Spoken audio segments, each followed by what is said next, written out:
I just got sent like a bunch of Tupac acapellas and went crazy with them. It's like whatever I could salvage out of anything, I just did, you know, just banged out a bunch of tracks. So and what I tried to do with it was just take it and make it, you know, I know the movie is documentary style, so I tried to make this, as he's singing the chorus, you'll hear Tupac coming in. Basically, it was his last interview that he did, and he was talking, you know, down talking. Then Biggie will come in, and then after Biggie's verse, you hear Biggie trying to downplay the whole thing. Then Tupac comes in with his verse, they're just talking about each other and the whole drama that was going on.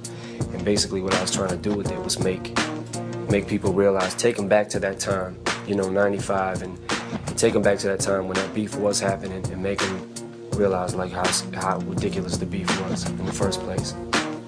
You know, that it ever came to that level. We can only learn to take our anger and our hate, control our mental state, settle down and set it straight. Maybe we can learn to take a second to pump our brakes before we set it, regret it later and let it escalate. If there is any way that me and him connected, was just being able to take what's going on in our lives and be able to put it in words. The average fan who's listening to music is like, if you don't make me care about your life, I'm not going to care about a person that's going through the same thing. There's so much we can take, and there's only so much someone can swallow or tolerate, but to the point that he just breaks, snaps, and that's all it takes. You think that we was learning from other rappers' mistakes, but I know that I will always continue to grow, as long as I lead and never follow no one else's shadow. I've gotten comparisons to Tupac, but I kind of counter it by just saying, you know, there was only one Tupac.